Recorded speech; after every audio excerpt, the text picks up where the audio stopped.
कि ਭਾਰਤੀ ਕਬਜ਼ੇ ਵਾਲਾ ਪੰਜਾਬ ਪੂਰੀ ਤਰ੍ਹਾਂ ਏਜੰਸੀਆਂ ਦੀ ਗ੍ਰਿਪ 'ਚ ਹੈ ਜੀ। ਖਾਸ ਤੌਰ ਤੇ ਜੂਨ 1984 ਤੋਂ ਬਾਅਦ ਜੇ ਕੋਈ ਪੱਤਾ ਵੀ ਪੰਜਾਬ ਦੇ ਵਿੱਚ ਹਿੱਲਣਾ ਹੈ ਤੇ ਉਹ ਉਹਨਾਂ ਏਜੰਸੀਆਂ ਦੀ ਮਰਜ਼ੀ ਦੇ ਨਾਲ ਹਿੱਲਦਾ ਹੈ। ਬਿਲਕੁਲ। ਇਸ ਲਈ ਜਿਹਦੇ ਲਈ ਲਫ਼ਜ਼ ਇਹਨਾਂ ਨੇ ਚੀਫ ਮਿਨਿਸਟਰ ਜਾਂ ਮੁੱਖ ਮੰਤਰੀ ਘੜਿਆ ਹੋਇਆ ਹੈ ਉਸ ਨੂੰ ਅਸੀਂ ਔਰ ਹੋਰ ਵੀ ਜਿਹੜੇ ਖਾਲਿਸਤਾਨ ਦੀ ਆਜ਼ਾਦੀ ਦੀ ਇਸ ਲੜਾਈ ਨੂੰ ਅੱਗੇ ਤੋਰ ਰਹੇ ਨੇ ਉਹ ਸੂਬੇਦਾਰ ਦੇ ਤੌਰ ਦੇ ਉੱਤੇ ਐਡਰੈਸ ਕਰਦੇ ਨੇ। ਦੇਖੋ ਜਿਵੇਂ ਸ਼ਸ਼ੀ ਕਾਂਤ ਇਹਨਾਂ ਦਾ ਇੰਟੈਲੀਜੈਂਸ ਦਾ ਡਾਇਰੈਕਟਰ ਜਨਰਲ ਸੀ ਜੀ। ਔਰ ਉਹਨੇ ਟੀਵੀ 84 'ਚ ਇੰਟਰਵਿਊ 'ਚ ਕਿਹਾ ਹੋਇਆ ਕਿ ਸੌਦਾ ਸਾਧ ਜਿਹੜਾ ਉਸ ਨੇ 10ਵੇਂ ਪਾਤਸ਼ਾਹ ਦੀ ਪੋਸ਼ਾਕ ਪਹਿਨ ਕੇ ਜਾਮੇ ਇਨਸਾਨ ਦੇ ਨਾਂ ਥੱਲੇ ਜੋ ਉਹਨੇ ਅੰਮ੍ਰਿਤ ਦੀ ਬੇਹਰਮਤੀ ਕੀਤੀ ਵੀ ਉਹ ਪੋਸ਼ਾਕ ਤੇ ਸੁਖਬੀਰ ਬਾਦਲ ਨੇ ਮੈਨੂੰ ਸੱਦ ਕੇ ਕਿਹਾ ਕਿਉਂਕਿ ਉਹਨਾਂ ਨੇ ਉਸ ਤੋਂ ਪਿਛਲੀਆਂ ਚੋਣਾਂ ਵੇਲੇ ਕਾਂਗਰਸ ਨੂੰ ਵੋਟਾਂ ਪਵਾਈਆਂ ਸੀ। ਹੁਣ Charanjit Singh Channi in spite of his qualities and being young relatively ਬਾਕੀਆਂ ਦੇ ਹੁਣ ਉਹਨੂੰ ਇਹ ਪਤਾ ਹੈ ਕਿ ਭਾਈ ਇਹ ਰਾਹੁਲ ਗਾਂਧੀ ਔਰ ਪ੍ਰਿਯੰਕਾ ਗਾਂਧੀ, ਸੋਨੀਆ ਗਾਂਧੀ ਨਹੀਂ, ਸੋਨੀਆ ਤਾਂ ਕਿਉਂਕਿ ਰਾਜੀਵ ਗਾਂਧੀ ਦਾ ਕਲਾਸ ਫੈਲੋ ਸੀ, ਦੂਨ ਸਕੂਲ ਦੇ ਵਿੱਚ ਪੜ੍ਹੇ ਹੋਏ, 1 ਸਾਲ ਸੀਨੀਅਰ ਸੀ। ਉਹਨੇ ਆਪ ਹੀ ਕਿਹਾ ਅਮਰਿੰਦਰ ਨੇ ਇੱਕ ਇੰਟਰਵਿਊ ਦੇ ਵਿੱਚ, ਉਹ ਤਾਂ ਥੋੜਾ ਬਹੁਤ ਸੀ ਕਿ ਵੀ ਚਲੋ ਹੈ। ਇਹਨਾਂ ਨੂੰ ਇਹ ਲੱਗਦਾ ਸੀ ਕਿ ਵੀ ਇਹ ਜਿਹੜਾ ਨਾ ਇਹ ਸਾਡੀ ਕੋਈ ਗੱਲ ਮੰਨਦਾ ਹੈ ਨਾ ਕੋਈ ਅਦਰ ਵੇ ਅਰਾਊਂਡ ਹੈ। ਉਹਨਾਂ ਨੇ ਪਹਿਲਾਂ ਇੱਕ ਸਟੇਜ ਤੇ ਪ੍ਰਤਾਪ ਬਾਜਵੇ ਨੂੰ ਵੀ ਥਾਪੀ ਦਿੱਤੀ, ਆ ਰਵਨੀਤ ਬਿੱਟੂ ਨੂੰ ਵੀ ਰਾਹੁਲ ਗਾਂਧੀ ਨੇ ਤਿਆਰ ਕਰਕੇ ਬੇਅੰਤੇ ਦੇ ਪੋਤੇ ਨੂੰ, ਔਰ ਹੁਣ ਉਹਨਾਂ ਨੇ ਚਰਨਜੀਤ ਚੰਨੀ ਵੀ ਜਿਹੜਾ ਹੈ ਕਿਉਂਕਿ ਇਸ ਗੱਲ ਦਾ ਧਿਆਨ ਰਹੇ ਕਿ ਅਮਰਿੰਦਰ ਨੂੰ ਜਿਹੜਾ ਪਹਿਲਾ ਚੈਲੰਜ ਟੈਕਸੇਸ਼ਨ ਪਾਲਿਸੀ ਦੇ ਉੱਤੇ ਮਿਨਿਸਟਰ ਹੁੰਦੇ ਆ, ਇਹ ਟੈਕਨੀਕਲ ਸਾਇੰਸ ਟੈਕਨੋਲੋਜੀ ਮਿਨਿਸਟਰ ਉਹਨੇ ਕੀਤਾ ਸੀ। ਇਹਨੇ ਜਦੋਂ ਅਮਰਿੰਦਰ ਨੇ ਨਵਜੋਤ ਸਿੱਧੂ ਬਾਰੇ ਨੈਗੇਟਿਵਿਟੀ ਕੀਤੀ ਤੇ ਉਹਨੇ ਮੁਹੰਮਦ ਮੁਸਤਫਾ ਨੂੰ ਜਿਹੜਾ ਪੁਲਿਸ IPS ਪੰਜਾਬ ਸ਼ਦ ਡਾਇਰੈਕਟਰ ਜਨਰਲ ਹੀ ਰਿਟਾਇਰ ਹੋਇਆ ਉਹਨੂੰ ਐਡਵਾਈਜ਼ਰ ਬਣਾਇਆ ਹੈ। ਉਹਨੇ ਇਹਨੂੰ ਕਿਹਾ ਅਮਰਿੰਦਰ ਨੂੰ ਵੀ ਰਾਜ ਕੋ ਰਾਜ ਰਹਿਣੇ ਦੋ, ਤੇਰਾ ਇੰਨਾ ਕੁਝ ਮੇਰੇ ਕੋਲ ਹੈ ਤੂੰ ਕਿਸੇ ਨੂੰ ਮੂੰਹ ਦਿਖਾਉਣ ਜੋਗਾ ਨਹੀਂ ਰਹੇਗਾ।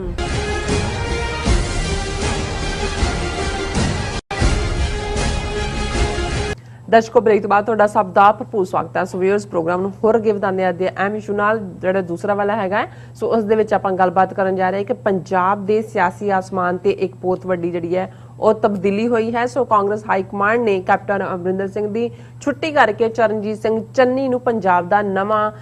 ਜਿਹੜਾ CM ਥਾਪਿਆ ਹੈ। ਸੋ ਚਰਨਜੀਤ ਸਿੰਘ ਚੰਨੀ ਦੀ ਜਿਹੜੀ ਪਛਾਣ ਹੈ ਉਹ ਸਿੱਖ ਧਰਮ ਨੂੰ ਮੰਨਣ ਵਾਲੇ ਇੱਕ ਦਲਿਤ ਚਿਹਰੇ ਵਜੋਂ ਹੈ। ਸੋ ਇਸ ਤਬਦੀਲੀ ਦਾ 2022 ਦੀਆਂ ਜਿਹੜੀਆਂ ਅਸੈਂਬਲੀ ਚੋਣਾਂ ਤੇ ਕੀ ਪ੍ਰਭਾਵ ਪਵੇਗਾ ਤੇ ਪੰਜਾਬ ਦੇ ਸਮਾਜਿਕ ਭਾਈਚਾਰਕ ਤੇ ਸਿਆਸੀ ਢਾਂਚੇ ਨੂੰ ਇਹ ਕਿੱਦਾਂ ਪ੍ਰਭਾਵਿਤ ਕਰੇਗੀ। ਸੋ ਇਸ ਬਾਰੇ ਆਪਾਂ ਗੱਲਬਾਤ ਕਰਨ ਜਾ ਰਹੇ ਹਾਂ। ਸੋ ਅਸੀਂ ਚਾਹਾਂਗੇ ਕਿ ਤੁਸੀਂ ਇਸੇ ਤਰ੍ਹਾਂ ਬਣੇ ਰਹਿਣਾ, ਦੇਖਣ ਸੁਣ ਲਈ ਲਿਖਣ ਲਈ ਤੁਹਾਡਾ ਸਭ ਦਾ ਬਹੁਤ ਬਹੁਤ ਸ਼ੁਕਰੀਆ ਜੀ। ਡਾਕਟਰ ਸਾਹਿਬ ਕੀ ਵਿਚਾਰਾਂ ਨੇ ਇਸ ਮੁੱਦੇ ਬਾਰੇ? ਦੇਖੋ ਅਸੀਂ ਅਕਸਰ ਇਹ ਗੱਲ ਇਸ ਪ੍ਰੋਗਰਾਮ ਦੇ ਵਿੱਚ ਦੁਹਰਾਉਂਦੇ ਹਾਂ ਕਿ ਭਾਰਤੀ ਕਬਜ਼ੇ ਵਾਲਾ ਪੰਜਾਬ ਪੂਰੀ ਤਰ੍ਹਾਂ ਏਜੰਸੀਆਂ ਦੀ ਗ੍ਰਿਪ 'ਚ ਹੈ ਜੀ। ਖਾਸ ਤੌਰ ਤੇ ਜੂਨ 1984 ਤੋਂ ਬਾਅਦ ਜੇ ਕੋਈ ਪੱਤਾ ਵੀ ਪੰਜਾਬ ਦੇ ਵਿੱਚ ਹਿੱਲਣਾ ਹੈ ਤੇ ਉਹ ਉਹਨਾਂ ਏਜੰਸੀਆਂ ਦੀ ਮਰਜ਼ੀ ਦੇ ਨਾਲ ਹਿੱਲਦਾ ਹੈ। ਬਿਲਕੁਲ। ਇਸ ਲਈ ਜਿਹਦੇ ਲਈ ਲਫ਼ਜ਼ ਇਹਨਾਂ ਨੇ ਚੀਫ ਮਿਨਿਸਟਰ ਜਾਂ ਮੁੱਖ ਮੰਤਰੀ ਘੜਿਆ ਹੋਇਆ ਹੈ ਉਸ ਨੂੰ ਅਸੀਂ ਔਰ ਹੋਰ ਵੀ ਜਿਹੜੇ ਖਾਲਿਸਤਾਨ ਦੀ ਆਜ਼ਾਦੀ ਦੀ ਇਸ ਲੜਾਈ ਨੂੰ ਅੱਗੇ ਤੋਰ ਰਹੇ ਨੇ ਉਹ ਸੂਬੇਦਾਰ ਦੇ ਤੌਰ ਦੇ ਉੱਤੇ ਐਡਰੈਸ ਕਰਦੇ ਨੇ। ਔਰ ਕਿਉਂਕਿ ਸੂਬੇਦਾਰ ਲਫ਼ਜ਼ ਇੱਕਦਮ ਇਹ ਯਾਦ ਦਹਾਨੀ ਕਰਵਾਉਂਦਾ ਹੈ ਕਿ 18ਵੀਂ ਸਦੀ ਦੇ ਵਿੱਚ ਮੁਗਲਿਆ ਸਲਤਨਤ ਦੇ ਵੇਲੇ ਜਿਹੜੇ ਉਹਨਾਂ ਦਾ ਐਡਮਿਨਿਸਟ੍ਰੇਟਿਵ ਢਾਂਚਾ ਸੀ, ਜਿਵੇਂ ਉਹਨਾਂ ਦੇ ਪ੍ਰੋਵਿੰਸ ਲਾਹੌਰ ਔਰ ਸਰਹੰਦ, ਇਹ ਸਾਡੇ ਅੱਜ ਦੇ ਪੰਜਾਬ ਦੇ ਜਾਂ 47 ਤੋਂ ਪ੍ਰਾਇਰ ਪੰਜਾਬ ਦੇ ਦੋ ਵੱਡੇ ਪ੍ਰੋਵਿੰਸ ਮੁਗਲਿਆ ਪੀਰੀਅਡ ਦੇ ਰਹੇ। ਔਰ ਉਹਨਾਂ 'ਚ ਕਿਹਨੇ ਹਾਕਮ ਬਣਨਾ ਉਹਨੂੰ ਦਿੱਲੀ ਤਖਤ ਡਿਸਾਈਡ ਕਰਦਾ ਸੀ ਔਰ ਜਿਹੜਾ ਆਲ ਪਾਵਰਡ ਹੁੰਦਾ ਸੀ ਉਹਦੇ ਲਈ ਟਾਈਟਲ ਸੂਬੇਦਾਰ ਹੁੰਦਾ ਸੀ। ਸੋ ਅਸੀਂ ਜਦੋਂ ਇਹ ਕਹਿੰਦੇ ਹਾਂ ਕਿ ਭਾਈ ਇੱਕ ਸੂਬੇਦਾਰ ਬਦਲਿਆ ਹੈ ਤੇ ਦੂਸਰਾ ਆ ਗਿਆ, ਇਹ ਇਵੇਂ ਹੀ ਹੈ ਜੇ ਕੋਈ ਇਹ ਸਮਝੇ ਕਿ ਜਿਵੇਂ ਇੱਕ ਜੇਲ੍ਹ ਦੇ ਵਿੱਚ ਕੈਦੀ ਨੇ, ਜੇਲ੍ਹ ਦੀ ਮੈਨੂਅਲ ਹੈ ਉਹਦੇ ਮੁਤਾਬਕ ਉਹ ਗਵਰਨ ਹੁੰਦੇ ਨੇ, ਤੇ ਇੱਕ ਜੇਲਰ ਬਦਲ ਜਾਏ ਤਾਂ ਕੋਈ ਜੇਲ੍ਹ ਮੈਨੂਅਲ ਤਾਂ ਨਹੀਂ ਬਦਲ ਜਾਂਦੀ। ਜਾਂ ਇਹ ਤਾਂ ਨਹੀਂ ਹੁੰਦਾ ਕਿ ਭਾਈ ਤੁਸੀਂ ਉਹ ਦਰਵਾਜ਼ੇ ਖੋਲ ਦਿੱਤੇ ਕੈਦੀ ਬਾਹਰ ਆ ਗਏ। ਔਰ ਇਹ ਵੀ ਇੱਕ ਤੁਸੀਂ ਜਦੋਂ ਹਕੂਮਤਾਂ ਦਾ ਜਾਂ ਏਜੰਸੀਆਂ ਦਾ ਕੰਮ ਕਰਨ ਦਾ ਢੰਗ ਦੇਖਦੇ ਹੋ ਉਹ ਤੁਹਾਨੂੰ ਇੱਕ ਇਸ ਕਿਸਮ ਦਾ ਮੁੱਦਾ, ਜਿਵੇਂ ਕੁੱਤੇ ਬਾਰੇ ਅਕਸਰ ਕਿਹਾ ਜਾਂਦਾ ਹੈ ਵੀ ਤੁਸੀਂ ਉਹਨੂੰ ਹੱਡੀ ਪਾਓ, ਚੱਬਦਾ ਰਹਿੰਦਾ ਹੈ, ਖਚੌਂ ਵੀ ਕਰੀ ਜਾਂਦਾ ਹੈ। ਫਿਰ ਜਦੋਂ ਚੱਬ ਚੁੱਬ ਕੇ ਭਾਵੇਂ ਉਹਦਾ ਆਪਣਾ ਖੂਨ ਹੀ ਮਸੂੜਿਆਂ ਚੋਂ ਪੀ ਰਿਹਾ ਹੁੰਦਾ, ਬਹਿ ਜਾਂਦਾ ਹੈ, ਉਹ ਫੇਰ ਭੌਂਕਣ ਲੱਗ ਜਾਂਦਾ, ਫਿਰ ਤੁਸੀਂ ਉਹਨੂੰ ਇੱਕ ਹੋਰ ਹੱਡੀ ਸੁੱਟ ਦਿੰਦੇ ਹੋ। ਸੋ ਇਹ ਬਹੁਤ ਵਾਰ ਜੇ ਤੁਸੀਂ ਪੰਜਾਬ 'ਚ 1984 ਤੋਂ ਬਾਅਦ ਦਾ ਵਰਤਾਰਾ ਦੇਖੋ, ਜਿਹਦੇ 'ਚ ਪ੍ਰੈਜ਼ੀਡੈਂਟ ਰੂਲ ਦਾ ਲੱਗਣਾ, ਬਿਲਕੁਲ, ਫਿਰ ਅੱਡ-ਅੱਡ ਹਕੂਮਤਾਂ, ਕਾਂਗਰਸ, ਬਾਦਲ ਦਲ, ਔਰ ਇਹ ਇੱਕ ਆਲਟਰਨੇਟ ਬਣਿਆ। ਫਿਰ ਤੀਸਰਾ ਉਹਨਾਂ ਨੇ ਜਿਹਨੂੰ ਚਾਬੀ ਦੇ ਕੇ ਛੱਡਿਆ, ਆਮ ਆਦਮੀ ਪਾਰਟੀ। ਉਦੋਂ ਬਾਦਲ ਔਰ ਅਮਰਿੰਦਰ ਇਕੱਠੇ ਹੋ ਗਏ ਪਿਛਲੀਆਂ ਚੋਣਾਂ ਵੇਲੇ, ਇੱਕ ਦੂਸਰੇ ਨੂੰ ਵੋਟਾਂ ਪਵਾਈਆਂ। ਫਿਰ ਅਮਰਿੰਦਰ ਸਿੰਘ ਆਇਆ, ਬਾਦਲਾਂ ਦੇ ਕੋਈ ਤੱਤੀ ਵਾਹ ਨਹੀਂ ਲੱਗਣ ਦਿੱਤੀ ਉਹਨਾਂ ਨੇ। ਕਿਵੇਂ ਬਾਦਲਾਂ ਦੇ ਪੀਰੀਅਡ 'ਚ 2015 'ਚ ਗੁਰੂ ਗ੍ਰੰਥ ਸਾਹਿਬ ਦੀ ਬੇਅਦਬੀ ਦੀਆਂ ਘਟਨਾਵਾਂ ਦੀ ਜਿਹੜੀ ਹੈ ਉਹ ਵੱਡੇ ਪੈਮਾਨੇ ਤੇ ਬਰਗਾੜੀ ਜਵਾਹਰ ਸਿੰਘ ਵਾੜਾ, ਪਰ ਉਸ ਤੋਂ ਪਹਿਲਾਂ ਵੀ ਜੇ ਤੁਸੀਂ ਬਾਦਲਾਂ ਦੀ ਸਰਕਾਰ ਵੇਲੇ ਦੇਖੋ, ਜਿਵੇਂ ਸ਼ਸ਼ੀ ਕਾਂਤ ਇਹਨਾਂ ਦਾ ਇੰਟੈਲੀਜੈਂਸ ਦਾ ਡਾਇਰੈਕਟਰ ਜਨਰਲ ਸੀ, ਔਰ ਉਹਨੇ TV 84 'ਚ ਇੰਟਰਵਿਊ 'ਚ ਕਿਹਾ ਹੋਇਆ ਕਿ ਸੌਦਾ ਸਾਧ ਜਿਹੜਾ ਉਸ ਨੇ 10ਵੇਂ ਪਾਤਸ਼ਾਹ ਦੀ ਪੋਸ਼ਾਕ ਪਹਿਨ ਕੇ ਜਾਮੇ ਇਨਸਾਨ ਦੇ ਨਾਂ ਥੱਲੇ ਜੋ ਉਹਨੇ ਅੰਮ੍ਰਿਤ ਦੀ ਬੇਹੁਰਮਤੀ ਕੀਤੀ, ਵੀ ਉਹ ਪੋਸ਼ਾਕ ਤੇ ਸੁਖਬੀਰ ਬਾਦਲ ਨੇ ਮੈਨੂੰ ਸੱਦ ਕੇ ਕਿਹਾ ਸੀ, ਕਿਉਂਕਿ ਉਹਨਾਂ ਨੇ ਉਸ ਤੋਂ ਪਿਛਲੀਆਂ ਚੋਣਾਂ ਵੇਲੇ ਕਾਂਗਰਸ ਨੂੰ ਵੋਟਾਂ ਪਵਾਈਆਂ ਸੀ। ਸੋ ਇਸ ਗੱਲ ਦਾ ਧਿਆਨ ਰਹੇ ਕਿ ਉਹ ਬਾਦਲ ਹੋਏ, ਅਮਰਿੰਦਰ ਹੋਏ, ਹੁਣ ਕਿਉਂਕਿ ਇੱਕ ਗੱਲ ਜੇ ਤੁਸੀਂ ਦੇਖੋਗੇ, ਭਾਰਤ ਦਾ ਸਾਰਾ ਮੀਡੀਆ ਨੈਸ਼ਨਲ ਤੋਂ ਲੈ ਕੇ ਤੇ ਈਵਨ ਜਿਹੜੇ ਨੈਸ਼ਨਲ ਨਹੀਂ ਵੀ ਨੇ, ਉਹ ਆਪਣਾ YouTube ਚੈਨਲ ਤੇ ਬੈਠੇ ਨੇ, ਉਹ ਵੀ ਉਹਨਾਂ ਦਾ ਜ਼ੋਰ ਇਸ ਗੱਲ ਤੇ ਲੱਗਾ ਹੋਇਆ ਕਿ ਜੀ ਦਲਿਤ ਚਿਹਰਾ ਚਰਨਜੀਤ ਸਿੰਘ ਚੰਨੀ, ਜਿਹੜੇ ਚਮਕੌਰ ਸਾਹਿਬ ਤੋਂ MLA ਨੇ, ਤੀਸਰੀ ਚੌਥੀ ਵਾਰ ਬਣੇ, ਜ਼ਾਹਰ ਹੈ ਪੜ੍ਹਿਆ ਲਿਖਿਆ ਨੌਜਵਾਨ, ਆਪਣੇ DAV ਕਾਲਜ ਦੀ ਸਟੱਡੀ, ਇੱਕ ਸਪੋਰਟਸਮੈਨ ਵੀ, ਲਾਅ ਵੀ ਕੀਤਾ ਹੋਇਆ, MBA ਵੀ ਕੀਤਾ ਹੈ, ਕਿਤੇ ਮੈਂ ਦੇਖਿਆ ਕਿ ਉਹ PhD ਪ੍ਰੋਗਰਾਮ 'ਚ ਵੀ ਐਨਰੋਲਡ ਹੈ। ਐਪਰੀਸ਼ੀਏਟ ਅਸੀਂ ਕਰਦੇ ਹਾਂ ਕਿ ਕੋਈ ਵੀ ਇਸ ਤੋਂ ਪਹਿਲਾਂ ਬਾਦਲ ਸਰਕਾਰ ਦੇ ਵੇਲੇ ਇਹ ਚਰਨਜੀਤ ਸਿੰਘ ਚੰਨੀ ਜਿਹੜਾ ਉਹ ਆਪੋਜੀਸ਼ਨ ਦਾ ਲੀਡਰ ਵੀ ਸੀ, ਕਾਂਗਰਸ ਨੂੰ ਲੀਡ ਵੀ ਕੀਤਾ। ਲੇਕਿਨ ਤੁਸੀਂ ਇਹ ਦੇਖੋਗੇ ਵੀ ਇੱਕ ਪਾਸੇ ਜਦੋਂ ਅਸੀਂ ਕਿਸਾਨਾਂ ਦੇ ਇਸ ਸਾਰੇ ਖੇਤੀ ਕਾਨੂੰਨਾਂ ਦੀ ਗੱਲ ਕਰਦੇ ਹਾਂ, ਉਹਨਾਂ ਦੇ ਉੱਤੇ ਜਿਸ ਕਿਸਮ ਦਾ ਇਸ ਵੇਲੇ ਸਿਸਟਮ ਸਾਰਾ ਚੱਲ ਰਿਹਾ, ਆਲ ਆਫ ਏ ਸਡਨ ਬਹੁਤਿਆਂ ਦਾ ਬਜਾਏ ਕਿ ਅਮਰਿੰਦਰ ਦੀਆਂ ਫੇਲਿਅਰਸ ਕੀ ਨੇ, ਸਾਡੇ ਚਾ ਹੁਣ ਇਲੈਕਸ਼ਨਾਂ ਆ ਗਈਆਂ 3-4 ਮਹੀਨੇ, ਬਹੁਤ ਸਾਰੇ ਇਸ ਲਈ BJP ਜਾਂ ਦੂਜੇ ਕਹਿ ਰਹੇ ਨੇ ਜੀ ਇਹ ਤਾਂ ਐਵੇਂ ਚੋਣਾਂ ਜਿੱਤਣ ਲਈ ਔਰ ਪੰਜਾਬ ਦੇ ਵਿੱਚ ਦਲਿਤ ਵੋਟ ਬੈਂਕ ਨੂੰ ਜਿੱਤਣ ਦੇ ਲਈ ਹੈ, ਕਿਉਂਕਿ ਇਹਦੇ 'ਚ ਕੋਈ ਸ਼ੱਕ ਨਹੀਂ ਹੈ ਕਿ ਪੰਜਾਬ ਦੀ 30 ਮਿਲੀਅਨ ਆਬਾਦੀ, 30 ਕਰੋੜ ਜਿਹੜਾ 3 ਕਰੋੜ, ਉਹਦੇ 'ਚ ਲਗਭਗ 10 ਮਿਲੀਅਨ ਆਬਾਦੀ ਜਿਹੜੀ ਹੈ 32-33% ਉਹ ਦਲਿਤ ਆਬਾਦੀ ਹੈ, ਯਾਨੀ 1 ਕਰੋੜ ਦੇ ਲਗਭਗ। ਔਰ ਜਦੋਂ ਦਲਿਤ ਭਾਵੇਂ ਇਹਨਾਂ ਨੇ backward classes, scheduled caste, scheduled tribes, OBC ਇਹ ਸਾਰੇ ਹੀ ਇਹਦੇ ਲਈ ਟਰਮ ਦਲਿਤ ਬਣਾਈ ਹੋਈ ਹੈ, ਲੇਕਿਨ ਇਹਦੇ 'ਚ ਕੋਈ ਦੋ ਰਾਵਾਂ ਨਹੀਂ ਨੇ ਕਿ ਇਹਨੂੰ ਪਹਿਲੇ ਦਿਨ ਤੋਂ ਹੀ ਜਿਹੜਾ ਸੁਸਾਇਟੀ ਨੂੰ ਪੋਲਰਾਈਜ਼ ਕਰਨ ਲਈ ਕਦੇ ਗਾਂਧੀ ਨੇ ਲਫ਼ਜ਼ ਹਰੀਜਨ ਦਿੱਤਾ ਸੀ, ਕਾਂਗਰਸ ਆਪਣੇ ਖਾਤੇ 'ਚ ਪਵਾਉਂਦੀ ਰਹੀ, ਕਾਂਸ਼ੀ ਰਾਮ ਨੇ ਚੈਲੰਜ ਕੀਤਾ ਜਿਹੜਾ ਇੱਕ ਸਿੱਖ ਪਰਿਵਾਰ ਨਾਲ ਸੰਬੰਧਿਤ ਸੀ, ਬਹੁਜਨ ਸਮਾਜ ਪਾਰਟੀ ਬਣਾਈ, UP 'ਚ ਜਾ ਕੇ ਉਸ ਤਜਰਬੇ 'ਚ ਮਾਇਆਵਤੀ ਨੂੰ ਜਿਹੜਾ ਉਹ ਆਪਣੀ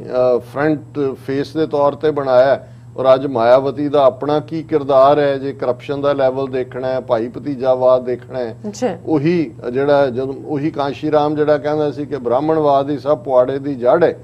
ਉਹੀ ਹੁਣ ਮਾਇਆਵਤੀ ਬ੍ਰਾਹਮਣਾਂ ਦੇ ਨਾਲ ਅਲਾਇੰਸ ਜਿਹੜਾ ਹੈ ਉਹ ਕਰਨ ਦੀ ਹੈ ਗੱਲ। ਔਰ ਇਧਰ ਪੰਜਾਬ ਦੇ ਵਿੱਚ ਜਿੱਥੇ ਕਿ ਇੱਕ ਸਟੇਜ ਦੇ ਉੱਤੇ ਇੱਕ ਇਹ ਆਵਾਜ਼ ਕਿ ਜੀ ਸਾਡੇ ਨਾਲ ਜ਼ਿਮੀਂਦਾਰ ਧੱਕਾ ਕਰਦੇ ਨੇ, ਹੁਣ ਬਹੁਜਨ ਸਮਾਜ ਪਾਰਟੀ, ਮਾਇਆਵਤੀ ਔਰ ਅਕਾਲੀ ਦਲ ਨੇ ਪਹਿਲਾਂ ਹੀ ਇਲੈਕਸ਼ਨ ਅਲਾਇੰਸ ਕਰ ਲਿਆ ਹੋਇਆ, ਆਪਣੀਆਂ ਸੀਟਾਂ ਵੀ ਉਹ ਡਿਕਲੇਅਰ ਕਰ ਰਹੇ ਨੇ। ਹੁਣ ਇਸ ਸਾਰੀ ਖੇਡ 'ਚ ਜੇ ਕੋਈ ਇਹ ਕਹੇ ਜੀ ਇਹ ਦਲਿਤ ਐਮਪਾਵਰਮੈਂਟ ਹੋ ਗਈ, ਇਹਦੇ ਨਾਲ ਜਿਹੜਾ ਉਹ ਚਰਨਜੀਤ ਸਿੰਘ ਚੰਨੀ ਦਲਿਤ ਚਿਹਰਾ, ਔਰ ਇਹਦੇ 'ਚ ਜਿਹੜਾ ਅੱਜ ਮੈਂ ਜਿੰਨੀ ਮੀਡੀਆ ਡਿਸਕਸ਼ਨਸ ਔਰ ਰਾਈਟ ਅਪ ਦੇਖਦਾ, ਇੱਕ ਪਾਸੇ ਤੋਂ ਸਿੱਖੀ ਨੂੰ ਮਿਲਾਈਨ ਕਰਨ ਦੀ ਕੋਸ਼ਿਸ਼ ਕਰ ਰਹੇ ਨੇ, ਇਹ ਕਹਿ ਕੇ ਦੇਖੋ ਜੀ ਇਹ ਪਹਿਲੀ ਵਾਰ ਇਹ ਪੰਜਾਬ ਤਾਂ ਜੱਟਾਂ ਦਾ ਜ਼ਿਮੀਂਦਾਰਾਂ ਦਾ ਰਿਹਾ ਗਲਬਾ, ਇਹ ਇੱਕ ਦਲਿਤ ਪਹਿਲੀ ਵਾਰ ਇੱਕ ਬਣ ਕੇ ਔਰ ਇਹ ਕੀ ਹੋਏਗਾ, ਔਰ ਇਹ ਦਲਿਤ ਐਮਪਾਵਰਮੈਂਟ ਹੋ ਗਈ। ਹਾਲਾਂ ਜੇ ਦਲਿਤ ਦੀ ਡੈਫੀਨੇਸ਼ਨ ਕੋਈ ਸਿਰਫ ਇੱਕ ਫੈਕਸ਼ਨ ਨਾਲ ਤਾਲੁਕ ਨਹੀਂ, ਉਹਦੇ ਹੀ ਹੋਏ ਆਲਰੇਡੀ ਗਿਆਨੀ ਜ਼ੈਲ ਸਿੰਘ 5 ਸਾਲ 71 ਤੋਂ 76 ਤੱਕ ਪੰਜਾਬ ਦਾ ਚੀਫ ਮਿਨਿਸਟਰ ਰਿਹਾ, ਔਰ ਉਹ ਉਸ ਕੈਟਾਗਰੀ 'ਚ ਹੀ ਆਉਂਦਾ ਹੈ ਜਿਹਨੂੰ ਤੁਸੀਂ ਬ੍ਰੌਡਰ ਦਲਿਤ ਕਹਿੰਦੇ ਹੋ। ਔਰ ਉਸੇ ਹੀ ਜ਼ੈਲ ਸਿੰਘ ਨੂੰ ਫਿਰ ਕਿਵੇਂ ਹੋਮ ਮਿਨਿਸਟਰ ਬਣਾ ਕੇ ਵਰਤਿਆ ਤੇ ਪ੍ਰੈਜ਼ੀਡੈਂਟ ਬਣਾ ਕੇ ਕਿਵੇਂ ਦਰਬਾਰ ਸਾਹਿਬ ਤੇ ਹਮਲੇ ਦੇ ਵੇਲੇ ਉਹ ਪ੍ਰੈਜ਼ੀਡੈਂਟ ਸੀ, ਸੋ ਉਹਨੂੰ ਤੁਸੀਂ ਕੀ ਕਹੋਗੇ ਕਿ ਦਲਿਤ ਅਗੇਂਸਟ ਸਿੱਖਸ? ਨਹੀਂ, ਇਹ ਇਸ ਕਿਸਮ ਦੀਆਂ ਜਿਹੜੀਆਂ ਹਕੂਮਤਾਂ ਜਿਨ੍ਹਾਂ ਨੇ ਸੂਬੇਦਾਰ ਬਣਾਣੇ ਨੇ, ਜਿਨ੍ਹਾਂ ਨੇ ਖੜਾ ਕਰਨਾ, ਉਹ ਦੇਖਦੇ ਨੇ ਵੀ ਉਹਨਾਂ ਤੋਂ ਕਿਨੇ ਕੀ ਕੰਮ ਲੈਣਾ। ਔਰ ਮੈਂ ਅਕਸਰ ਉਹ ਜ਼ੈਲ ਸਿੰਘ ਦਾ ਉਹ ਬਿਆਨ ਕਿ ਜਦੋਂ ਉਹਨੂੰ ਨੋਮੀਨੇਟ ਕੀਤਾ ਪ੍ਰੈਜ਼ੀਡੈਂਟ ਦੇ ਲਈ ਤੇ ਫਿਰ ਉਦੋਂ ਇਹ ਕਿਹਾ ਗਿਆ ਸੀ, ਤਾਂ ਉਹਨੇ ਕਿਹਾ ਸੀ ਜੀ ਮੈਂ ਤੋਂ ਵੀ ਕੀ ਕਰੇਗਾ ਤੂੰ ਪ੍ਰੈਜ਼ੀਡੈਂਟ ਬਣ ਕੇ? ਉਹਨੇ ਕਿਹਾ ਸੀ ਮੈਂ ਤੋਂ ਨਹਿਰੂ ਖਾਨਦਾਨ ਕਾ ਝਾੜੂ ਬਰਦਾਰ ਹੂੰ। ਹੁਣ Charanjit Singh Channi in spite of his qualities and being young relatively ਵਾਕਿਆਂ ਦੇ, ਹੁਣ ਉਹਨੂੰ ਇਹ ਪਤਾ ਹੈ ਕਿ ਭਾਈ ਇਹ ਰਾਹੁਲ ਗਾਂਧੀ ਔਰ ਪ੍ਰਿਯੰਕਾ ਗਾਂਧੀ, ਸੋਨੀਆ ਗਾਂਧੀ ਨਹੀਂ, ਸੋਨੀਆ ਤਾਂ ਕਿਉਂਕਿ ਰਾਜੀਵ ਗਾਂਧੀ ਦਾ ਕਲਾਸ ਫੈਲੋ ਸੀ, ਦੂਨ ਸਕੂਲ ਦੇ ਵਿੱਚ ਪੜ੍ਹੇ ਹੋਏ, 1 ਸਾਲ ਸੀਨੀਅਰ ਸੀ, ਉਹਨੇ ਆਪ ਹੀ ਕਿਹਾ ਅਮਰਿੰਦਰ ਨੇ ਇੱਕ ਇੰਟਰਵਿਊ ਦੇ ਵਿੱਚ। ਉਹ ਤਾਂ ਥੋੜਾ ਬਹੁਤ ਸੀ ਕਿ ਵੀ ਚਲੋ ਹੈ, ਇਹਨਾਂ ਨੂੰ ਇਹ ਲੱਗਦਾ ਸੀ ਕਿ ਵੀ ਇਹ ਜਿਹੜਾ ਨਾ ਇਹ ਸਾਡੀ ਕੋਈ ਗੱਲ ਮੰਨਦਾ ਹੈ ਨਾ ਕੋਈ ਅਦਰ ਵੇ ਅਰਾਊਂਡ ਹੈ। ਉਹਨਾਂ ਨੇ ਪਹਿਲਾਂ ਇੱਕ ਸਟੇਜ ਤੇ ਪ੍ਰਤਾਪ ਬਾਜਵੇ ਨੂੰ ਵੀ ਥਾਪੀ ਦਿੱਤੀ, ਰਵਨੀਤ ਬਿੱਟੂ ਨੂੰ ਵੀ ਰਾਹੁਲ ਗਾਂਧੀ ਨੇ ਤਿਆਰ ਕਰਕੇ ਬੇਅੰਤੇ ਦੇ ਪੋਤੇ ਨੂੰ, ਔਰ ਹੁਣ ਉਹਨਾਂ ਨੇ ਚਰਨਜੀਤ ਚੰਨੀ ਵੀ ਜਿਹੜਾ ਹੈ, ਕਿਉਂਕਿ ਇਸ ਗੱਲ ਦਾ ਧਿਆਨ ਰਹੇ ਕਿ ਅਮਰਿੰਦਰ ਨੂੰ ਜਿਹੜਾ ਪਹਿਲਾ ਚੈਲੰਜ ਟੈਕਸੇਸ਼ਨ ਪਾਲਿਸੀ ਦੇ ਉੱਤੇ ਮਿਨਿਸਟਰ ਹੁੰਦੇ ਆ, ਇਹ ਟੈਕਨੀਕਲ ਸਾਇੰਸ ਟੈਕਨੋਲੋਜੀ ਮਿਨਿਸਟਰ, ਉਹਨੇ ਕੀਤਾ ਸੀ। ਸੋ ਜ਼ਾਹਰ ਹੈ ਵੀ ਜਦੋਂ ਤੱਕ ਉੱਤੋਂ ਹਰੀ ਝੰਡੀ ਨਾ ਹੋਏ, ਐਂਡ ਇਵੈਂਚੁਅਲੀ ਅਸੀਂ ਅਗਲੇ ਸੈਗਮੈਂਟ 'ਚ ਗੱਲ ਕਰਾਂਗੇ ਕਿ ਵੀ ਕਿਵੇਂ ਇਹ ਜ਼ਲੀਲ ਬੰਦਾ ਜਿਹੜਾ ਹੈ ਉਸੇ ਹੀ ਜ਼ਲਾਲਤ ਦਾ ਸ਼ਿਕਾਰ ਹੋ ਕੇ ਨਿਕਲਿਆ ਕੈਪਟਨ ਅਮਰਿੰਦਰ, ਤੇ ਜਾਂਦੇ ਜਾਂਦੇ ਵੀ ਕਿਵੇਂ ਜ਼ਹਿਰ ਸੁੱਟ ਰਿਹਾ ਹੈ ਪਾਕਿਸਤਾਨ ਦੇ ਖਿਲਾਫ, ਸਿੱਖ ਸੋਵਰਨਿਟੀ ਦੀ ਸਟਰਗਲ ਦੇ ਖਿਲਾਫ, ਖਾਲਿਸਤਾਨ ਦੇ ਖਿਲਾਫ। ਔਰ ਜ਼ਾਹਰ ਹੈ ਨਵਜੋਤ ਸਿੱਧੂ ਦਾ ਨਾਂ ਲੈ ਕੇ ਉਹ ਨਾ ਕਿਸੇ ਦਾ ਤੇ ਗਾਲਾਂ ਕਿਸੇ ਨੂੰ ਤੇ ਰੋਣਾ ਕਿਸੇ ਦੇ ਨਾ ਉਹ ਨਜ਼ਰ ਆ ਰਿਹਾ। ਹੁਣ ਦੇਖਣ ਵਾਲੀ ਗੱਲ ਇਹ ਹੈ ਵੀ ਕੀ ਇਹਦੇ ਨਾਲ ਜਿਸ ਕਿਸਮ, ਪਹਿਲੇ ਗੱਲ ਤਾਂ 4 ਮਹੀਨੇ ਨੇ, ਹੁਣ ਜਿਹੜੀ ਪਹਿਲੀ ਕੈਬਨਿਟ ਮੀਟਿੰਗ ਕੀਤੀ ਚਰਨਜੀਤ ਚੰਨੀ ਨੇ, ਅਜੇ ਫੁੱਲ ਕੈਬਨਿਟ ਤਾਂ ਨਹੀਂ ਬਣਾਈ। ਹੁਣ ਇੱਕ ਪਾਸੇ ਚਰਨਜੀਤ ਚੰਨੀ ਚੀਫ ਮਿਨਿਸਟਰ ਹੈ, 2 ਨਾਲ ਡਿਪਟੀ ਚੀਫ ਮਿਨਿਸਟਰ, ਇੱਕ ਸੁਖਜਿੰਦਰ ਰੰਧਾਵਾ ਔਰ ਇੱਕ ਓਪੀ ਸੋਨੀ। ਹੁਣ ਇਹ ਦੱਸਣ ਦੇ ਲਈ ਜੀ ਕਿ ਇੱਕ ਜੱਟ ਸਿੱਖ ਤੇ ਇੱਕ ਪੰਜਾਬੀ ਹਿੰਦੂ, ਪਹਿਲਾਂ ਜਦੋਂ ਉਹਨਾਂ ਨੇ ਐਨ ਅੱਧੀ ਰਾਤ ਨੂੰ ਉਹਨਾਂ ਨੇ ਐਮਐਲਏ ਨੂੰ ਕਿਹਾ ਜੀ ਕਾਂਗਰਸ ਲੈਜਿਸਲੇਟਿਵ ਪਾਰਟੀ ਦੀ ਮੀਟਿੰਗ ਹੋਏਗੀ, ਅਮਰਿੰਦਰ ਨੂੰ ਸਵੇਰੇ 8 ਵਜੇ ਹੀ ਉਹਨਾਂ ਨੇ ਕਾਲ ਕਰਕੇ ਦੱਸਿਆ, ਤੇ ਇਹਨੂੰ ਲੱਗਾ ਕਿ ਵੀ ਮੇਰਾ ਤਾਂ ਕੰਮ ਹੋ ਗਿਆ, ਕਿਉਂਕਿ ਆਲਰੇਡੀ 80 ਐਮਐਲਏ ਨੇ ਕਾਂਗਰਸ ਦੇ, 117 ਪੰਜਾਬ ਅਸੈਂਬਲੀ ਦੀਆਂ ਟੋਟਲ ਸੀਟਾਂ ਨੇ, ਔਰ 180 ਐਮਐਲਏਆਂ ਚੋਂ 60 ਐਮਐਲਏਆਂ ਨੇ ਹਾਈ ਕਮਾਂਡ ਨੂੰ ਲਿਖ ਕੇ ਕਿਹਾ ਸੀ ਕਿ ਸਾਨੂੰ ਇਹ ਮਨਜ਼ੂਰ ਨਹੀਂ ਹੈ, ਲੀਡਰ ਬਦਲੋ। ਸੋ ਇਹ ਕਹਿਣਾ ਕਿ ਜੀ ਉਹਨੂੰ ਕਿਸੇ ਨੇ ਕੀਤਾ ਕਿ ਬਈ ਉਹ ਤਾਂ ਐਸਾ ਹੰਕਾਰਿਆ ਹੋਇਆ 3rd ਕਲਾਸ ਕਪਤਾਨ, ਜਿਹੜੀ ਕੋਈ ਕਪਤਾਨੀ ਦੀ ਉਹਨੇ ਕੋਈ ਪੈਨਸ਼ਨ ਨਹੀਂ ਲਈ ਹੋਈ ਉਤੋਂ, ਜਿਹੜਾ ਆਪਣੇ ਆਪ ਨੂੰ ਫਿਰ ਉਹ ਬਿਹੇਵ ਮਹਾਰਾਜਿਆਂ ਵਾਂਗ ਕਰਦਾ ਸੀ। ਹੁਣ ਆਮ ਲੋਕਾਂ ਦੇ ਵਿੱਚ ਇਹੀ ਨਹੀਂ ਕਿ ਬਈ ਉਹਨੇ ਕਿਉਂਕਿ ਅਜੀਤ ਡੋਵਲ ਜਿਹੜਾ ਇਸ ਵੇਲੇ ਭਾਰਤ ਨੂੰ ਜੇ ਕੋਈ ਰਨ ਕਰ ਰਿਹਾ ਤੇ ਉਹੀ ਹੈ, ਉਹ ਇਕੱਲਾ ਸਿਕਿਉਰਿਟੀ ਦਾ ਇੰਚਾਰਜ ਜਾਂ ਮਿਨਿਸਟਰ ਜਾਂ ਇੰਟੈਲੀਜੈਂਸ ਜਾਂ ਸਭ ਕੁਝ ਹੀ ਉਹ ਹੈ, ਉਹਦਾ ਖਾਸਮ ਖਾਸ ਬੰਦਾ, ਉਹਦਾ ਏਜੰਟ ਦਲਾਲ ਪੰਜਾਬ 'ਚ ਬਿਠਾਇਆ ਹੋਇਆ, ਔਰ ਉਹਦੀਆਂ ਆਪਣੀਆਂ ਕਰਤੂਤਾਂ ਕੀ ਨੇ। ਉਹਨੇ ਮੁਹੰਮਦ ਮੁਸਤਫਾ ਨੇ, ਕਿਉਂਕਿ ਇਹਨੇ ਜਦੋਂ ਅਮਰਿੰਦਰ ਨੇ ਨਵਜੋਤ ਸਿੱਧੂ ਬਾਰੇ ਨੈਗੇਟਿਵਿਟੀ ਕੀਤੀ ਤਾਂ ਉਹਨੇ ਮੁਹੰਮਦ ਮੁਸਤਫਾ ਨੂੰ ਜਿਹੜਾ ਪੁਲਿਸ IPS ਪੰਜਾਬ ਸ਼ਦ ਡਾਇਰੈਕਟਰ ਜਨਰਲ ਹੀ ਰਿਟਾਇਰ ਹੋਇਆ ਉਹਨੂੰ ਐਡਵਾਈਜ਼ਰ ਬਣਾਇਆ ਹੈ। ਉਹਨੇ ਇਹਨੂੰ ਕਿਹਾ ਅਮਰਿੰਦਰ ਨੂੰ ਵੀ ਰਾਜ ਕੋ ਰਾਜ ਰਹਿਣੇ ਦੋ, ਕਿ ਤੇਰਾ ਇੰਨਾ ਕੁਝ ਮੇਰੇ ਕੋਲ ਹੈ, ਤੂੰ ਕਿਸੇ ਨੂੰ ਮੂੰਹ ਦਿਖਾਣ ਜੋਗਾ ਨਹੀਂ ਰਹੇਗਾ। ਹੁਣ ਇਸ ਕਿਸਮ ਦੇ ਜਿਹੜੇ ਬਦਕਾਰ ਬਦ ਇਖਲਾਕ ਲੋਕ ਇਨ ਪਾਵਰ ਰਹੇ ਔਰ ਬੀਜੇਪੀ ਦੀ ਹਕੂਮਤ ਦੇ ਚੱਲਦੇ ਆ ਕਿ ਵੀ ਇਹਨਾਂ ਨੂੰ ਕੋਈ ਤੱਤੀ ਵਾਹ ਨਹੀਂ ਲੱਗਣ ਦਿੱਤੀ। ਸੋ ਅਲਟੀਮੇਟਲੀ ਇਹ ਖੇਡ, ਜਿਵੇਂ ਮੈਂ ਸ਼ੁਰੂ ਕੀਤੀ ਗੱਲ, ਵੀ ਇਹ ਸੂਬੇਦਾਰ ਨੇ, ਇੱਕ ਬਦਲ ਗਿਆ, ਚਰਨਜੀਤ ਚੰਨੀ ਆ ਗਿਆ, ਇਹਦੇ ਨਾਲ ਕੋਈ ਫਰਕ ਨਹੀਂ ਪੈਣਾ, ਵੋਟਾਂ ਦਾ ਸਿਸਟਮ ਉਸ ਕਿਸਮ ਦਾ। ਔਰ ਲੇਕਿਨ ਜਿਹੜਾ ਇੱਕ ਨੈਗੇਟਿਵਿਟੀ ਮੈਨੂੰ ਜਿਹੜੀ ਚੁੱਭ ਰਹੀ ਸੀ ਕਿ ਇਹ ਕਾਸਟਿਸਟ ਬ੍ਰਾਹਮਣ ਸੁਸਾਇਟੀ, ਜਿੱਥੇ ਯੂਪੀ ਬਿਹਾਰ 'ਚ ਦਲਿਤ ਬੱਚੀਆਂ ਨਾਲ ਕੀ ਹੁੰਦਾ ਹੈ, ਕਿਸ ਹੱਦ ਤੱਕ ਜਾ ਕੇ ਉਸ ਖਿੱਤੇ ਦੇ ਵਿੱਚ ਈਵਨ ਵਿਆਹ ਦੇ ਵੇਲੇ ਉਹ ਘੋੜੀ ਤੇ ਵੀ ਨਹੀਂ ਚੜ ਸਕਦੇ, ਉਹਨਾਂ ਨੇ ਇਹ ਪ੍ਰੈਜ਼ੈਂਟ ਕਰਨ ਦੀ ਕੋਸ਼ਿਸ਼ ਕੀਤੀ ਕਿ ਦੇਖੋ ਜੀ ਪੰਜਾਬ 'ਚ ਕਿੰਨੀ ਵਰਸਟ ਫਾਰਮ 'ਚ ਕਾਸਟ ਸਿਸਟਮ ਹੈ। ਇਹ ਤਾਂ ਬਹੁਤ ਵੱਡਾ ਕੰਮ ਸੋਨੀਆ ਗਾਂਧੀ ਕਾਂਗਰਸ ਨੇ ਕੀਤਾ, ਇੱਕ ਦਲਿਤ ਨੂੰ ਜਿਹੜਾ ਹੈ ਉਹ ਚੀਫ ਮਿਨਿਸਟਰ ਬਣਾ ਦਿੱਤਾ, ਨਹੀਂ ਤਾਂ ਜੱਟਾਂ ਦੀ ਸੁਸਾਇਟੀ ਦੇ ਵਿੱਚ ਤਾਂ ਕੋਈ ਉੱਠ ਹੀ ਨਹੀਂ ਸਕਦਾ। ਹੁਣ ਤੁਸੀਂ ਇਹਦੇ 'ਚ ਕੋਈ ਸ਼ੱਕ ਨਹੀਂ ਹੈ, ਔਰ ਅਸੀਂ ਇਸ ਪਲੇਟਫਾਰਮ ਤੋਂ ਟਾਈਮ ਟੂ ਟਾਈਮ ਡਿਸਕਸ ਵੀ ਕਰਦੇ ਹਾਂ ਕਿ ਇੱਕ ਗੱਲ ਦਾ ਧਿਆਨ ਰਹੇ ਕਿ 4,000 ਸਾਲ ਜੇ ਰਿਗਵੇਦ ਤੋਂ ਅਸੀਂ ਕਾਸਟ ਸਿਸਟਮ ਸ਼ੁਰੂ ਕਰਦੇ ਹਾਂ, ਜਿਹਦੇ ਚ ਮੈਂਸ਼ਨ ਹੈ ਬ੍ਰਾਹਮਣਵਾਦ ਦਾ ਇੰਪੈਕਟ ਹੈ, ਬ੍ਰਾਹਮਣ ਕਸ਼ਤਰੀ ਵੈਸ਼ ਸ਼ੂਦਰ ਜ਼ਾਤ ਪਾਤ ਖੜੀ ਕੀਤੀ। ਸਿੱਖੀ 550 ਸਾਲ ਪੁਰਾਣੀ ਹੈ। ਜੀ ਇਹਦੇ 'ਚ ਕੋਈ ਸ਼ੱਕ ਨਹੀਂ ਹੈ ਕਿ ਸਾਡੇ ਚੋਂ ਕੁਛ ਦੀ ਜਿਹੜੀ ਮਾਨਸਿਕਤਾ ਹੈ, ਜ਼ਹਿਨੀਅਤ ਦੇ ਵਿੱਚ ਊਚ ਨੀਚ ਕਿਤੇ ਨਾ, ਪਰ ਜੇ ਮਜ਼ਹਬੀ ਐਂਗਲ ਤੋਂ ਦੇਖੋ, ਗੁਰਦੁਆਰੇ 'ਚ ਕਿਸੇ ਨੂੰ ਕੋਈ ਮੱਥਾ ਟੇਕਣ ਤੋਂ ਨਹੀਂ ਰੋਕਦਾ ਹੈ, ਕੋਈ ਲੰਗਰ ਦੇ ਵਿੱਚ ਸਾਰੇ ਇਕੱਠੇ ਬੈਠ ਕੇ ਹੈ, ਹਰ ਇੱਕ ਦੀ ਜਿਹੜੀ ਹੈ। ਔਰ ਇਹ ਜਾ ਕੇ ਤੁਸੀਂ ਉੱਥੇ ਯੂਪੀ ਬਿਹਾਰ ਦੂਜੇ ਨੂੰ ਕਹੋ ਕਿ ਜੀ ਉਹਨਾਂ ਦਾ ਬ੍ਰਾਹਮਣ ਜਿਹੜਾ ਬੈਠ ਕੇ ਸ਼ੂਦਰ ਦੇ ਨਾਲ ਖਾਏ, ਸਰੋਵਰ ਨੇ ਸਾਂਝੇ। ਔਰ ਇਸ ਗੱਲ ਦਾ ਧਿਆਨ ਰਿਹਾ ਕਿ ਇਹ ਜਿੰਨਾ, ਔਰ ਇਹ ਬਦਨਾਮ ਕਰ ਰਹੇ ਨੇ ਸਿੱਖ ਧਰਮ ਨੂੰ ਵੀ। ਦੇਖੋ ਜੀ, ਗੁਰੂ ਨਾਨਕ ਸਾਹਿਬ ਨੇ ਤਾਂ ਨਹੀਂ ਸੀ ਦਿੱਤਾ ਕਾਸਟ ਸਿਸਟਮ, ਪਰ ਬਹੁਤ ਵਰਸਟ ਫਾਰਮ ਜਗਾ ਜੋ ਫਰਾਡੀਆ ਜਿਹਾ ਪੱਕਾ ਜਿਹੜਾ ਉਹ ਦਕਿਆ ਨੂੰ ਸ਼ਕਲੋਂ ਹੀ ਜਿਹੜਾ ਸ਼ੇਖਰ ਗੁਪਤਾ ਕੱਟ ਦਾ ਕਲਟਰ ਦੇ ਵਿੱਚ ਉਹ ਪੂਰਾ ਹੀ ਕਰ ਰਿਹਾ ਸੀ, ਜੋ ਮੈਟਰੀਮੋਨੀਅਲ ਦਿਖਾ ਰਿਹਾ ਸੀ। ਦੇਖੋ ਜੀ, ਇਹ ਕਰ ਰਹੇ ਨੇ, ਉਹਨੂੰ ਕਹੋ ਸ਼ੇਖਰ ਗੁਪਤੇ ਨੂੰ, ਤੂੰ ਆਪਣੀ ਕੁੜੀ ਦਾ ਵਿਆਹ ਅਦਰ ਦੈਨ ਗੁਪਤਿਆਂ ਜਾਂ ਅਗਰਵਾਲਾਂ ਦੇ ਖਾਨਦਾਨ 'ਚ ਕਿਸੇ ਨਾਲ ਕਰੇਗਾ ਜਾਂ ਮੁੰਡੇ ਨੂੰ ਕਰੇਗਾ। ਕੁਝ ਚੀਜ਼ਾਂ ਸਮਾਜਿਕ ਦਾਇਰਾਕਾਰ ਦੇ ਵਿੱਚ ਉਹਦੇ ਨਾਲ ਕੋਈ ਨਫ਼ਰਤ, ਈਵਨ ਜੇ ਤੁਸੀਂ ਦਲਿਤ ਭਾਈਚਾਰੇ ਨੂੰ ਵੀ ਦੇਖੋ, ਜੇ ਅੱਡ-ਅੱਡ ਉਹਨਾਂ ਦੇ ਫਿਰਕੇ ਨੇ, ਉਹਨਾਂ 'ਚ ਕੋਈ ਚਮੜੇ ਦਾ ਕੰਮ ਕਰਨ ਵਾਲਾ ਹੈ, ਕੋਈ ਸਫਾਈ ਦਾ ਕਰਨ ਵਾਲਾ ਹੈ, ਕੋਈ ਕੱਪੜੇ ਜਿਹੜਾ ਉਹ ਜੁਲਾਹਿਆਂ ਦਾ ਕੰਮ, ਕਿ ਉਹ ਇੱਕ ਦੂਸਰੇ ਦੇ ਨਾਲ ਜਿਹੜੇ ਨੇ ਉਹ ਵਿਆਹ ਕਰਦੇ ਨੇ, ਉਹ ਵੀ ਆਪਣੇ ਦਾਇਰੇ 'ਚ ਰਹਿੰਦੇ ਨੇ। ਇਹ ਜ਼ਰੂਰੀ, ਹਾਂ, ਜਿਉਂ-ਜਿਉਂ ਵਕਤ ਬੀਤ ਰਿਹਾ ਹੈ, ਨਵੀਂ ਜਨਰੇਸ਼ਨ ਕਿਤੇ ਬਦਲ ਰਹੇ ਨੇ, ਦੈਟ ਇਜ਼ ਹੈਪਨਿੰਗ। ਪਰ ਜਿਸ ਅੰਦਾਜ਼ ਦੇ ਵਿੱਚ ਸਿੱਖ ਧਰਮ ਨੂੰ, ਹਾਲਾਂ ਹਕੀਕਤ ਇਹ ਹੈ ਵੀ ਜੇ ਅਸੀਂ ਈਵਨ ਅੱਜ ਦੀ ਗੱਲ ਵੀ ਕਰੀਏ, ਕੱਲਾ ਇਹੀ ਨਹੀਂ ਕਿ ਵੀ ਚਰਨਜੀਤ ਚੰਨੀ ਚੀਫ ਮਿਨਿਸਟਰ ਬਣਿਆ, ਕਿਸੇ ਇੱਕ ਵੀ ਸਿੱਖ ਨੇ ਕਿਹਾ ਹੋਏ ਕਿ ਜੀ ਇੱਕ ਦਲਿਤ ਨੂੰ ਕਿਉਂ ਬਣਾਇਆ। ਪੰਜਾਬ ਦੇ ਵਿੱਚ, ਪੰਜਾਬ ਅਸੈਂਬਲੀ 'ਚ ਜਿਹੜਾ ਲੀਡਰ ਆਫ ਦਾ ਆਪੋਜੀਸ਼ਨ ਹੈ ਹਰਪਾਲ ਸਿੰਘ ਚੀਮਾ, ਉਹ ਵੀ ਇੱਕ ਦਲਿਤ ਭਾਈਚਾਰੇ ਨਾਲ ਸੰਬੰਧਿਤ ਹੈ। ਮਜ਼ਹਬੀ ਦੁਨੀਆ 'ਚ ਕਹਿਣਾ ਹੋਇਆ, ਹਾਲਾਂ ਮੈਂ ਕਹਿਣਾ ਨਹੀਂ ਚਾਹੁੰਦਾ, ਪਰ ਅੱਜ ਮੈਂ ਇੰਨਾ ਪਰਟਰਬਡ ਵੀ ਹੋਇਆ ਇਹ ਸਾਰੀ ਡਿਬੇਟ ਤੋਂ। ਹੁਣ ਅਕਾਲ ਤਖਤ ਸਾਹਿਬ ਦੇ ਜਥੇਦਾਰ ਐਕਟਿੰਗ ਜਿਹੜੇ ਬਣਾਏ ਹੋਏ ਨੇ ਗਿਆਨੀ ਹਰਪ੍ਰੀਤ ਸਿੰਘ, ਉਹਨਾਂ ਦਾ ਸੰਬੰਧ ਦਲਿਤ ਭਾਈਚਾਰੇ ਨਾਲ। ਹੁਣ ਜੇ ਸ਼੍ਰੋਮਣੀ ਕਮੇਟੀ ਦੇ 15,000 ਮੁਲਾਜ਼ਮ ਨੇ, ਉਹਨਾਂ ਚੋਂ 8 ਤੋਂ 10,000 ਜਿਹੜੇ ਨੇ ਉਹ ਦਲਿਤ ਭਾਈਚਾਰੇ ਦੇ ਹੋਣਗੇ। ਜੇ ਮਜ਼ਹਬੀ ਤੌਰ ਦੇ ਉੱਤੇ ਨਫ਼ਰਤ ਹੋਏ ਜਾਂ ਹਾਂ ਸੋਸ਼ਲੀ ਵੋਟਾਂ ਲੈਣ ਲਈ ਕਾਂਗਰਸ ਨੇ ਹਰੀਜਨ ਦਾ ਸਟੰਟ ਖੜਾ ਕੀਤਾ, ਗੁਰਦੁਆਰੇ ਬਣਾਉਣ ਲਈ ਅੱਡ ਪੈਸੇ ਨਹੀਂ ਸੀ ਦੇ ਸਕਦੇ, ਉਹਨਾਂ ਨੇ ਕੈਰੋਂ ਦੇ ਜ਼ਮਾਨੇ, ਗੋਪੀ ਚੰਦ ਭਾਰਗਵ ਦੇ ਜ਼ਮਾਨੇ ਤੋਂ ਧਰਮਸ਼ਾਲਾਵਾਂ ਪਿੰਡਾਂ 'ਚ, ਦਲਿਤ ਧਰਮਸ਼ਾਲਾ, ਹਰੀਜਨ ਧਰਮਸ਼ਾਲਾ ਉਹਨੂੰ ਕਹਿੰਦੇ ਸੀ, ਉਹਦੇ 'ਚ ਉਹਨਾਂ ਨੇ ਮੂਰਤੀਆਂ ਰੱਖਣੀਆਂ ਸ਼ੁਰੂ, ਉਹ ਗੁਰਦੁਆਰੇ ਬਣਨੇ ਸ਼ੁਰੂ ਹੋ ਗਏ ਅੱਡ। ਇਹਦੇ 'ਚ ਕੋਈ ਸ਼ੱਕ ਨਹੀਂ ਹੈ ਕਿ ਇਕਨੋਮਿਕਲ ਤੁਹਾਡੀ ਪ੍ਰੋਸਪੈਰਿਟੀ ਮੇਸ਼ਰ ਉਹ ਡਿਸਾਈਡ। ਹੁਣ ਅੱਜ ਇਹ ਸ਼ੇਖਰ ਗੁਪਤਾ ਦੂਜੇ ਕਹਿ ਰਹੇ ਸੀ ਜੀ ਰਣਜੀਤ ਸਿੰਘ ਦੇ ਪੀਰੀਅਡ 'ਚ, ਕਿਉਂਕਿ ਉਹ ਭਾਵੇਂ ਕੁਛ ਸੀ, ਉਹ ਵੱਡੇ ਵੱਡੇ ਜਰਨੈਲਾਂ ਨੂੰ ਜ਼ਮੀਨਾਂ ਦੇ ਦਿੱਤੀਆਂ ਔਰ ਉਹ ਜ਼ਮੀਂਦਾਰ ਬਣ ਗਏ। ਦੂਜੇ ਜਿਹੜਾ ਅੱਜ ਦਾ ਪੰਜਾਬ ਹੈ, ਮਹਾਰਾਜਾ ਰਣਜੀਤ ਸਿੰਘ ਦਾ ਰਾਜ ਤਾਂ ਸਤਲੁਜ ਤੇ ਆ ਕੇ ਮੁੱਕ ਜਾਂਦਾ ਸੀ।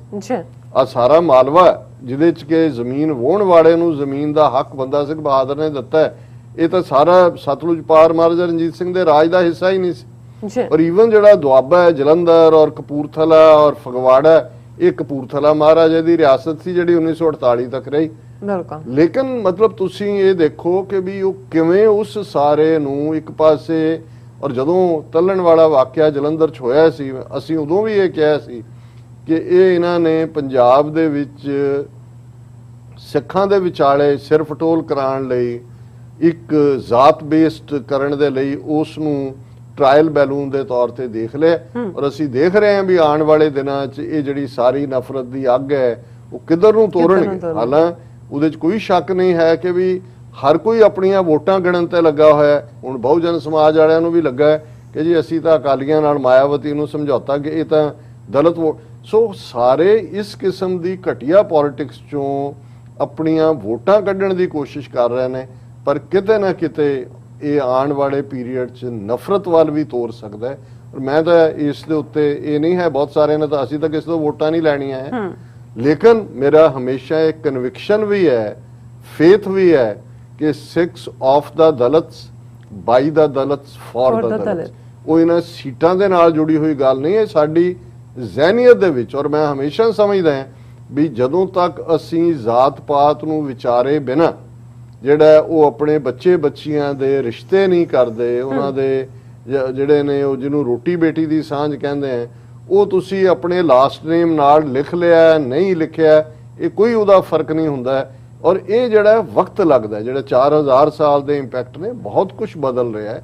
ਬਹੁਤ ਸਾਰੀਆਂ ਜਿਹੜੀਆਂ ਅਸੀਂ ਸਾਂਝਾਂ ਦੀ, ਜੇ ਤੁਸੀਂ ਵਰਸਟ ਜੇ ਕੰਪੈਰੀਜ਼ਨ ਕਰਨਾ ਤੇ ਪੰਜਾਬ ਦੀ ਸੁਸਾਇਟੀ ਜਿੱਥੇ ਜ਼ਾਹਰ ਹੈ ਸਿੱਖ ਮੈਜੋਰਟੀ ਨੇ ਅੱਛਾ ਔਰ ਬਾਕੀ ਭਾਰਤ ਦੇ ਵਿੱਚ ਦਲਿਤਾਂ ਦੇ ਨਾਲ ਯੂਪੀ ਬਿਹਾਰ ਯੂਪੀ 'ਚ ਤਾਂ ਮਾਇਆਵਤੀ ਕਿੰਨੀ ਵਾਰ ਚੀਫ ਮਿਨਿਸਟਰ ਰਹੀ ਹੈ, ਉੱਥੇ ਤੁਸੀਂ ਇਕੁਆਲਿਟੀ ਕਰਦੇ ਹੋ, ਉੱਥੇ ਉਹਨਾਂ ਦੇ ਜਿਹੜਾ ਉਹਨਾਂ ਨੂੰ ਦੱਸ ਦਿਓ ਕਿ ਵੀ ਉਹਨਾਂ ਦੀ ਕੀ ਹੈ ਔਰ ਬਾਕੀ ਭਾਰਤ 'ਚ ਕੀ ਹੈ। ਅੱਛਾ ਲੇਕਿਨ ਇਹ ਇੱਕ ਪਾਸੇ ਏਜੰਸੀਆਂ ਨੇ ਪੰਜਾਬ ਦੇ ਵਿੱਚ ਇੱਕ ਨਵਾਂ ਘੋਲ ਦੇ ਵੱਲ ਤੋਰ ਦਿੱਤਾ ਹੈ, ਦੂਸਰੇ ਪਾਸੇ ਈਵਨ ਇਸ ਓਕੇਜ਼ਨ ਨੂੰ ਵਰਤ ਕੇ, ਕਿਉਂਕਿ ਇਸ ਗੱਲ ਦਾ ਧਿਆਨ ਰਹੇ ਕਿ ਜਿਹੜੇ ਕਿਸਾਨ ਬੈਠੇ ਨੇ ਆਲਮੋਸਟ 85% ਪੰਜਾਬ ਦੇ ਉਹ ਜ਼ਾਹਰ ਹੈ ਕਿ ਵੀ ਖੇਤੀਬਾੜੀ ਕਿੱਤੇ ਨਾਲ ਸੰਬੰਧਿਤ ਉਹ ਜੱਟ ਜ਼ਿਮੀਂਦਾਰ ਨੇ। ਹੁਣ ਇਸ ਸਾਰੇ ਨੂੰ ਆਉਣ ਵਾਲੇ ਪੀਰੀਅਡ ਦੇ ਵਿੱਚ ਉਸ ਦੇ ਪਾਸੇ ਵੀ ਜਿਹੜੀ ਹੈ ਉਹ ਘੁਮਾਉਣ ਦੀ ਲਾਈਨ ਹੈ ਔਰ ਪੰਜਾਬ ਦੇ ਵਿੱਚ ਜਿਹੜਾ ਹੈ ਉਹ ਅਨਸਰਟਨਟੀ ਪੈਦਾ ਕਰਕੇ ਇਹਨਾਂ ਦਾ ਇਹ ਗੋਲ ਹੋਏਗਾ ਕਿ 2022 ਚ ਹੰਗ ਅਸੈਂਬਲੀ ਹੋਏ, ਕਿਸੇ ਨੂੰ ਮੈਜੋਰਟੀ ਨਾ ਮਿਲੇ। ਕੈਪਟਨ ਅਮਰਿੰਦਰ ਜਿਹੜਾ ਜ਼ਲੀਲ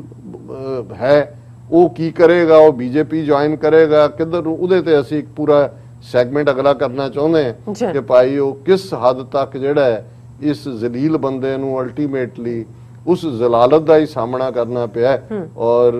ਜੋ ਉਹਨੂੰ ਮਿਲਿਆ ਉਹ ਡਿਜ਼ਰਵ ਕਰਦਾ ਸੀ। ਅਜੇ ਸਿੱਖਾਂ ਨੇ ਕੀ ਦੇਣਾ ਉਹ ਤਾਂ ਉਹਨਾਂ ਨੂੰ ਇਤਿਹਾਸ ਜਿਹੜਾ ਹੈ ਉਹਦੀ ਥਾਂ ਦੱਸੇਗਾ ਕਿ ਭਾਈ ਕਿਸ ਕਿਸਮ ਦਾ ਇਹ ਜਿਹੜਾ ਜ਼ਲੀਲ ਆਦਮੀ ਨੇ ਕਿਸ ਹੱਦ ਤੱਕ ਜਾ ਕੇ ਸਿੱਖੀ ਵੈਲਿਊਜ਼ ਔਰ ਖਾਲਿਸਤਾਨ ਦੀ ਸਟਰਗਲ ਦਾ ਨੁਕਸਾਨ ਕੀਤਾ। ਬਿਲਕੁਲ ਡਾਕਟਰ ਸਾਹਿਬ ਤੁਹਾਡਾ ਬਹੁਤ ਬਹੁਤ ਸ਼ੁਕਰੀਆ, ਤੁਸੀਂ ਆਪਣੇ ਵਿਚਾਰ ਸਾਡੇ ਦਰਸ਼ਕਾਂ ਨਾਲ ਸਾਂਝੇ ਕੀਤੇ ਨੇ। ਸੋ ਇੱਥੇ ਲੈਣੇ ਬ੍ਰੇਕ। ਵਿਊਅਰਸ ਤੁਸੀਂ ਸਾਨੂੰ ਇਸੇ ਤਰ੍ਹਾਂ ਹੀ ਬਣੇ ਰਹਿਣਾ, ਮਿਲਦੇ ਹਾਂ ਛੋਟੀ ਜਿਹੀ ਬ੍ਰੇਕ ਤੋਂ ਬਾਅਦ।